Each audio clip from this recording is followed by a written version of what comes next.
In education, times have changed, but not much else has changed. See any significant difference? Well, things just haven't changed that much, have they? Hi, I'm Brian Crosby, 5th grade teacher in Reno, Nevada, and blogger at Learning is Messy. Unfortunately, many of my students don't even have consistent access at home to 20th century tools. Having access to pencils and paper at home is an issue for some. Lack of teacher and student access to 21st century learning tools, along with teachers and administrators that don't comprehend the academic potential of these tools, are two of the major obstacles to technology integration and effective implementation in our schools. Using what's happening in my classroom as a backdrop, I'll endeavor to provide reasons, methods, and rationale during our time here that support integration of 21st century tools in education. We'll share a few tools and methods that you may not have access to, but much of what you'll see is probably available at your school site. You just don't know it yet.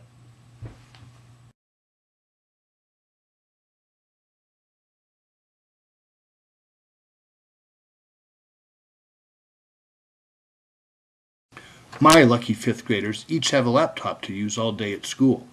Few of my students have internet access at home, and except for some cell phone savvy, few have much experience with technology apart from their experience in our classroom. But here at school, they have monitored access where they can learn not only to use powerful 21st century tools, but the ethics and safety considerations that go along with handling something that is powerful and needs to be used safely. Reminds me of the reasoning behind the wood shop and metal shop classes I took in high school.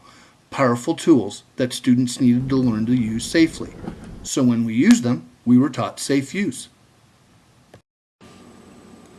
Okay, so we have laptops.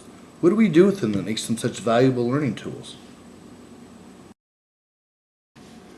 We do use ours for drill and practice on our math facts. The software we use is available for free on the internet. It keeps kids motivated and prints out certificates to prove they've mastered their facts. And because my students tend to be behind in math, I find this use very valuable. We also use a free internet-based keyboarding program to improve those skills. But we shouldn't be spending money on laptops just to do work like this. There are other ways to learn these skills that, while they might not be as slick and convenient, are a lot cheaper than buying laptops for everyone. And if we are using powerful tools like these just to do what we've done for hundreds of years, and we are not preparing students to use these new tools in new ways, just maybe we're not doing what is best for our students. So, come on, let's go explore using these tools in new, engaging ways.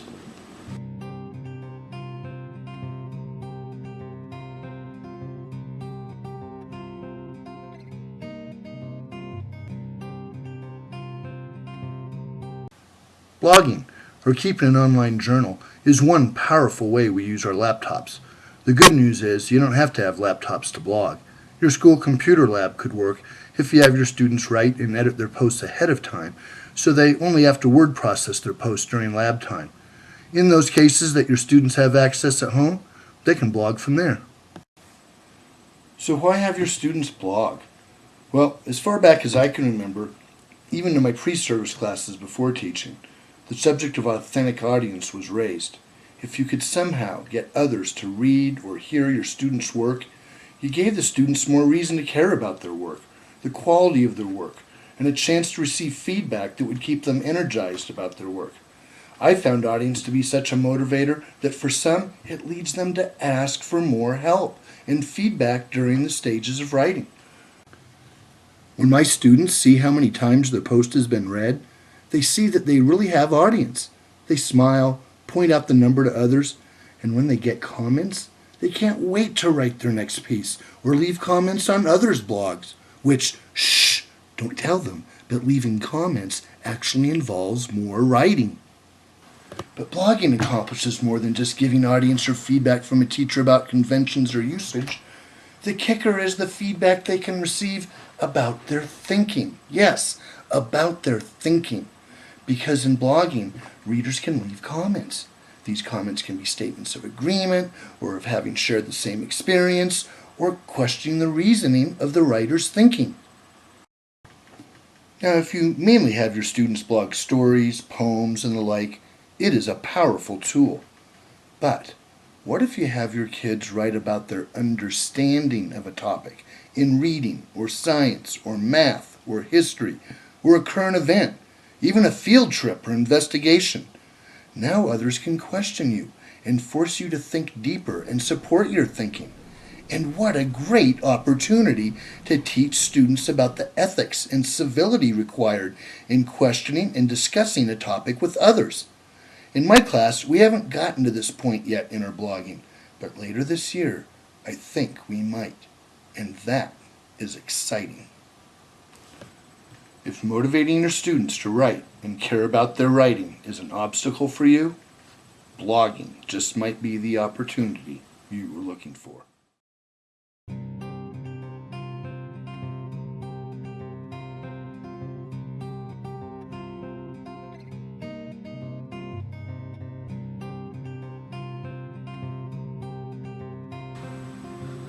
Digital video is my favorite way of building and publishing student learning. Why? Because it involves creativity, which is so lacking from our NCLB-alized classrooms. By the way, spend a thoroughly enjoyable 20 minutes and watch Sir Ken Robinson's TED Talk on creativity. If you haven't had the pleasure, I have a link to it on the wiki. But what really makes digital video such a valuable endeavor is that you are still teaching the content you have to teach anyhow, but you are having students do all those higher level thinking, learning skills along the way. They're designing, editing, analyzing text, designing sets, locations, scenes. They're having discussions and arguments where they explain and support their point of view and thinking. Much of this involves the arts. Mr. Crosby? Yes? You're not talking about the arts here at school. No, language arts. Oh, okay, just making sure. Shh, I mean the arts coming back into our classrooms. And on top of that, when you're done, it doesn't get thrown away or stuck in a box or forgotten. You can publish it on the web for others to see and comment on and learn from. What a concept. Student-produced video can be hosted on your school website, or if that is beyond your expertise, websites like YouTube and TeacherTube get around the obstacle of having server space or knowledge of website hosting. Student work is published, and the cost for this valuable service? Nothing. It's free. Let's look at some examples of using digital video from my classroom.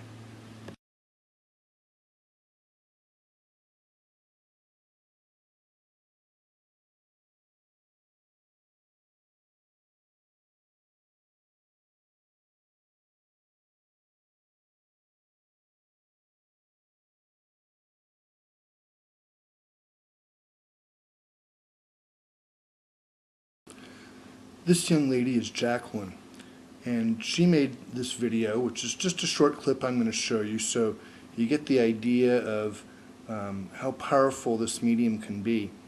Jacqueline's from Guatemala, and she had only been in country at this time about 6 months when she was in my 6th grade class. Her English was poor, her accent was very heavy, she had a hard time pronouncing words, and the reason I'm showing this clip is because she had to say igneous rock is old, cooled off melted rock. Now those L's and R's and everything blended together really gave her problems. And what you're about to see here is probably literally the 35th take that this group had taken. Now each group was allowed to decide how they were going to present the material. One of the rubrics was they had to show every clip to somebody in class that didn't know what they were saying to see that they could be understood in whatever they said. Well, Jacqueline had a really hard time, but she would not give up this part that she had. Her group even offered her other parts to do because they could see that she was having a hard time with us. She would not let it go. They'd take her off into the side. I can remember looking over and they'd have their hands on her face trying to help her guide her mouth into pronouncing the words correctly.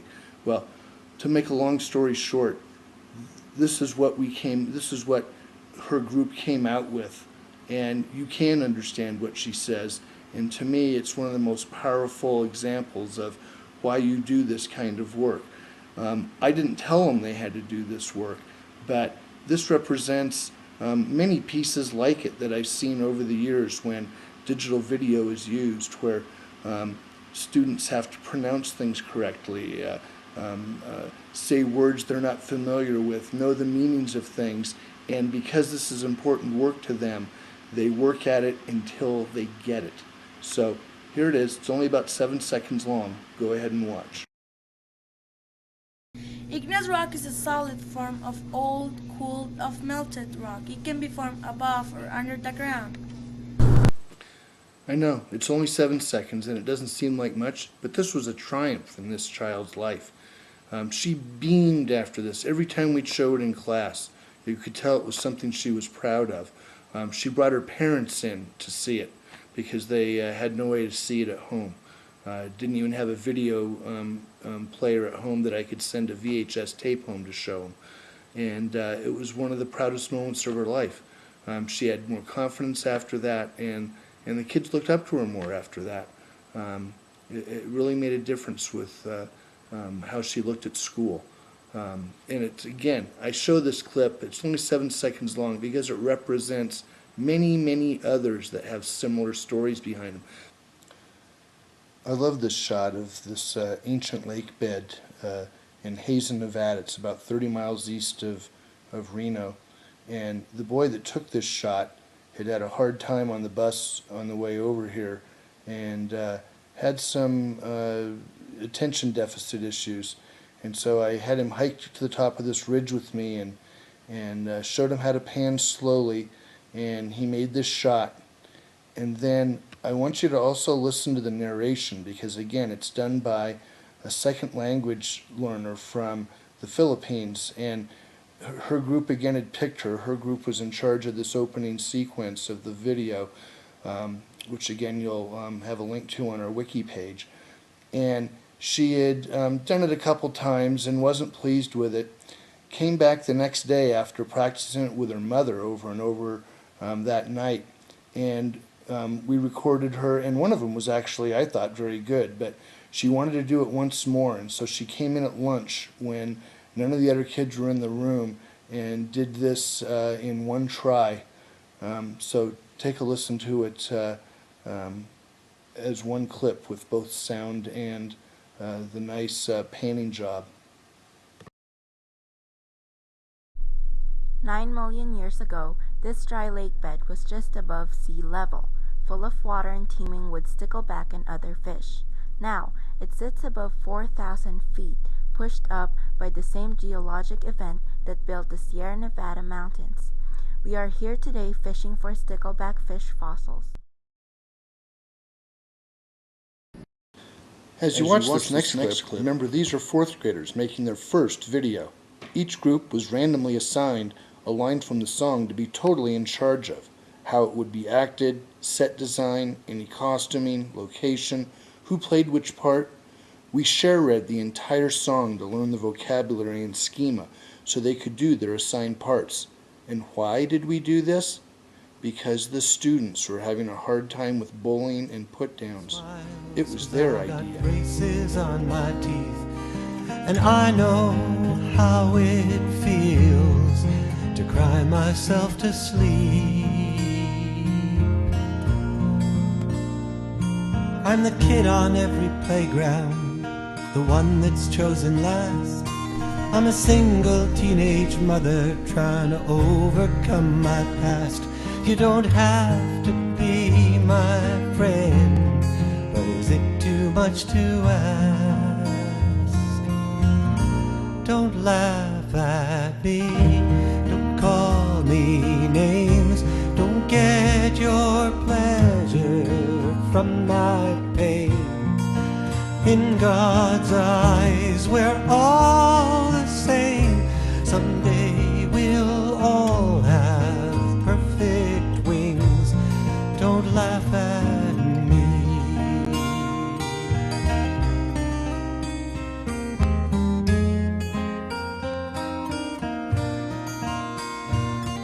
I'm the beggar on the corner, You've passed me on the street, and I wouldn't be out here begging if I had enough to eat. And don't think I don't notice that our eyes never meet. Don't laugh at me, don't call me names, don't get your pleasure from my pain. In God's eyes we're all the same. Someday we'll all have perfect wings. Don't laugh at me.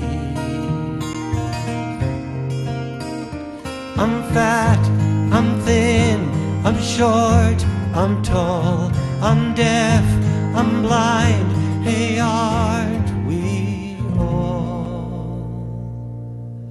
Don't laugh at.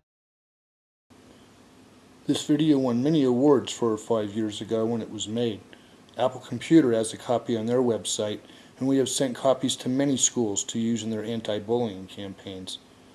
My class was actually commissioned by our local PBS station to work on this next 60-second public service announcement on race and diversity after they saw this video, because they perceived the students as having skill and knowledge worthy of being utilized in the real world.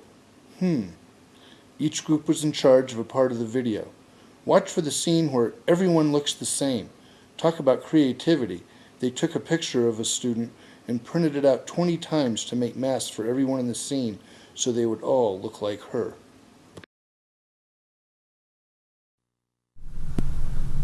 I'd get a better grade if we're all the same.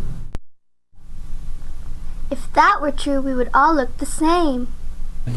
Mine's the best. No, mine is. No, mine is. No, mine's the best. And our artwork would look the same.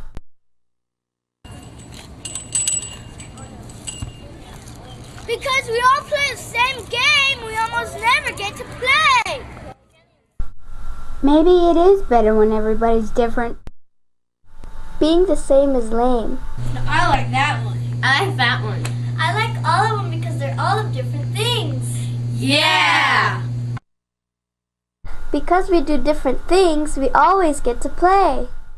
Being different is a solution, not a problem.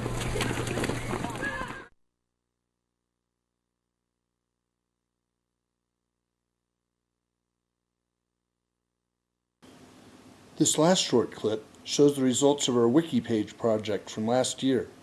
My 4th graders designed a wiki web page for a local animal park. They made a wiki page about every animal at the park.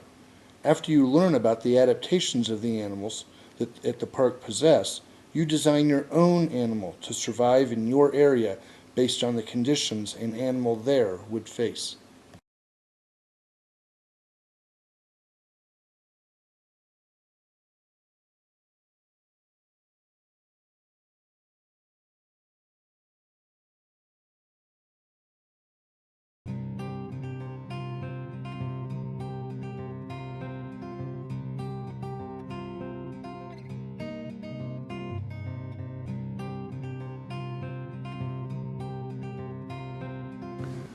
Another type of video my students have utilized as a learning tool is video conferencing, specifically in our case, Skype video conferencing. Well, to be totally honest, you do need a webcam and a set of headphones, but webcams cost much less than $100 and now are often built into the computer, and headphones, if you don't already have them, can be purchased for as little as $5. But the Skype service itself is free. I was given the opportunity to have Grace Corrigan visit our class. Grace is the mother of Krista McAuliffe, chosen to be the first teacher in space, who lost her life tragically in the Challenger space shuttle disaster. The group bringing her to town wouldn't allow us to put her in a bigger room and have more students because they said she liked having an intimate talk with one class. I asked if it was okay if we used Skype audio conferencing to include classes from elsewhere, and that was okay. So besides my own class, we had middle school students from Virginia and New York share in her visit. They heard her presentation and then joined in the question-answer period. We videotaped from our end and recorded the audio, and so others can now either watch the vidcast or listen to the podcast to revisit, which makes it available to an almost unlimited number of people. My 4th grade students also wrote blog posts about their experience, which led to more processing and thinking about what they had learned. Patch is going to be like this patch shows the Challenger going around the world. One of their jobs was going to be to probe the tail of Halley's Comet because it was going to be the nearest to the Earth at that time. And so they have Halley's Comet here. And they also have here, what is that? An apple. An apple because the teacher was on the flight.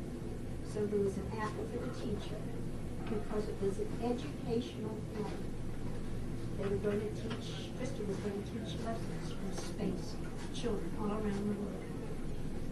And of course, she wasn't able to do that. But a lot of good things have happened out of the tragedy.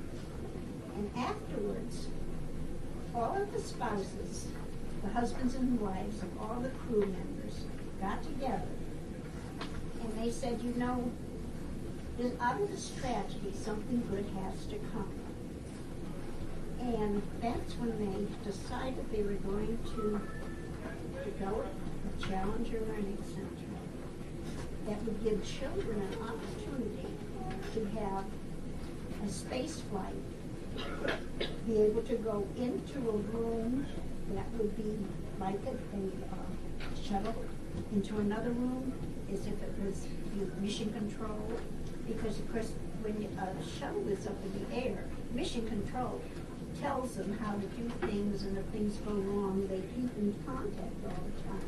So this gives you all an opportunity to take a part as an astronaut, to go into the shuttle and to go into mission control and learn a little bit more about space and about what the astronauts do and about probing many scientific things, going to Mars, going to the moon, learning a lot of science and having fun doing it. And also gives you the opportunity to all work together because you have your job to do, and you have your job to do, and everybody has to do their job to complete a mission. Because if you don't do your job, something terrible might happen and the mission wouldn't be completed. So that gives you an opportunity to really work as an astronaut, as mission control. And it's a wonderful experience for you. You have a lot of fun, but you also learn an awful lot. So this is what happened. One of the good things that came out of the tragedy, to give children all around the country and the world an opportunity to find out a little bit more about space.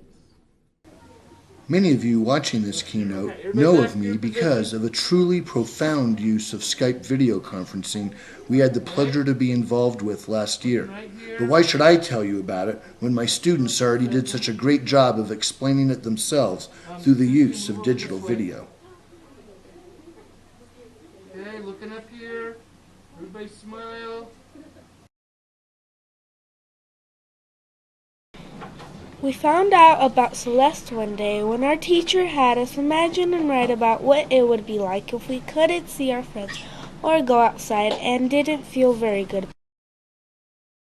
We came up with ideas about how someone could help us feel better about our situation. Then Mr. Crosby told us about a student that had been in our class for over a month. He explained that he had been called to the office one day and told that he had a new student, but he would probably never see her because she had leukemia and couldn't come to school because of the chemo and radiation treatments.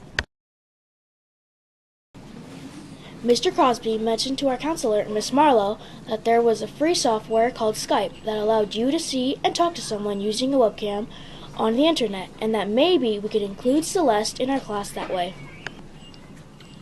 She loved the idea and made some phone calls and got people to donate the computer and internet connection. Skype software is actually used to do what is called video conferencing. In other words, seeing and speaking to someone over the internet. Here's how we use it. In our classroom, we use a wireless laptop computer. A webcam. We taped ours to a tripod for stability. And so we don't get feedback, we plug a microphone and headphones in too. At Celeste's house, she has a computer with a built-in camera. Just click on the Skype icon to start the program and log on. Click on the name of the person you want to contact and you're Skyping. Here's the video of the first time Celeste tried to attend school via the internet. Would it work? Sir, how you doing? Can you hear us okay? Yeah. Why don't you guys say hi? Hi! All right. We thought we would show how we start a typical afternoon in a 4th grade classroom. Oh, hi Celeste, how you doing? Good. All right, okay everybody, let's get to work. Hey, you guys are all supposed to be typing your stories. What's going on? Let's get to work here. Oh my gosh. Celeste, not you too. Sorry, Mr. Crosby. All right, let's all get to work. Now we are including Celeste as part of a regular day in school.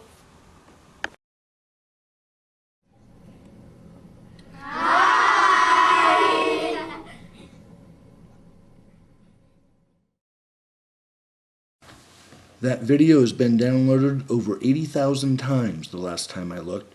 You'll be glad to know that Celeste is well enough to be back in school now and doing well.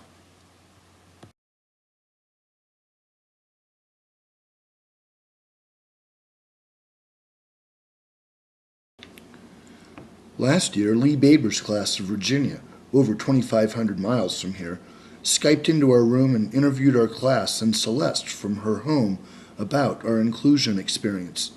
And just over a week ago, they Skyped us to do a follow-up. We also had the opportunity to interview Lee's students, and they shared how they use video conferencing to extend their learning. We've just scratched the surface of how video conferencing can be used. Others are using this medium to do even more. Presenters at this conference are sharing about how they have used video conferencing in their teaching and learning. So if we've piqued your interest, look for their presentations.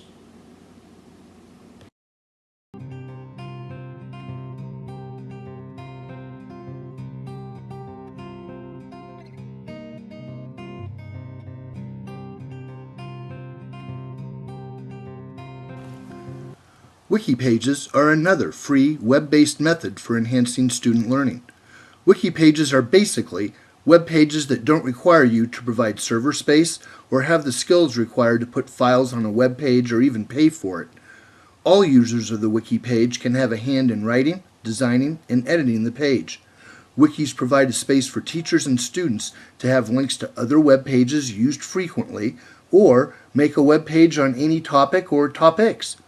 My class has several Wiki pages, like our class Wiki page that provides links to work we have done, web pages we use often, and over 20 Wiki pages my students made last year to support the learning at a local animal park. Here's our class Wiki page. We have links to other projects like the videos you saw earlier and our Wiki page project from last year, but also to pages we use often to practice math and language skills or do research on a current project. Each group of students in my class was responsible for making 3 of the Wiki pages on this project.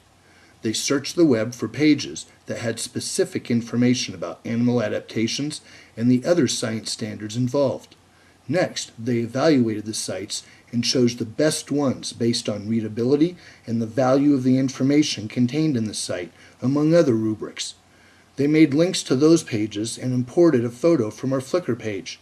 Finally, we used each other's pages to gather the information necessary to design the animals you saw in the earlier video clip. Now anyone can use it.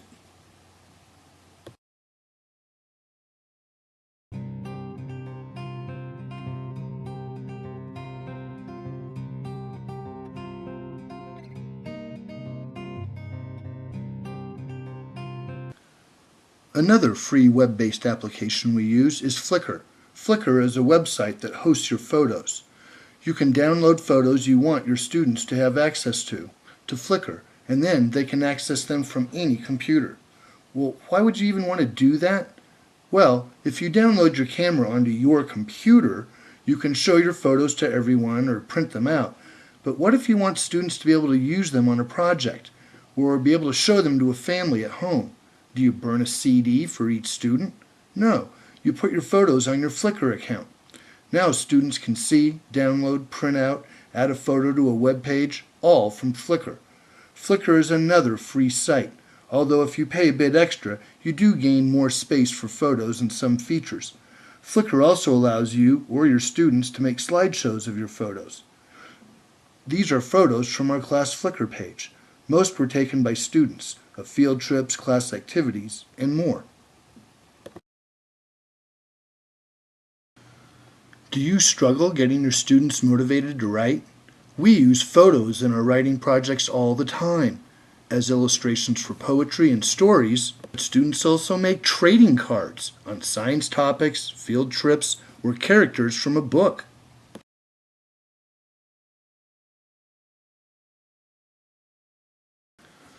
We've also made book covers for stories, movie posters for our videos, and more. All are motivators that make kids want to write, and it's all free.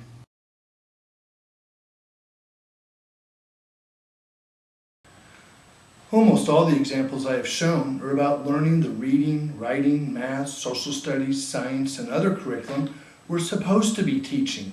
It hasn't been about teaching technology as an additional subject you have to crowbar into your day.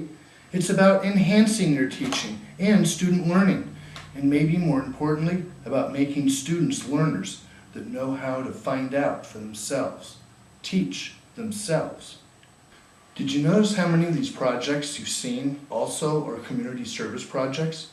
A web page for an animal park, including an ill classmate, and being an example for others to do the same. Anti-bullying videos, science videos that others can use to learn.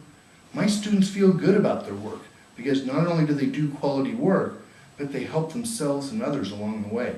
Isn't that worth promoting in our students? A sense of community and service, and they learn about the reading, writing, math, science, social studies, art at the same time? Imagine that. These new tools help make that possible.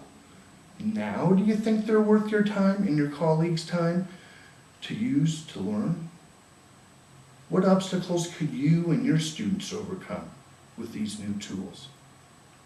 I hope I've given you some points to ponder and examples to help you overcome the obstacles of school administration and society's reluctance to adopt these new powerful teaching and learning methods that just might help us transform schools into what we know they can be. Go try something new. Be a messy learner.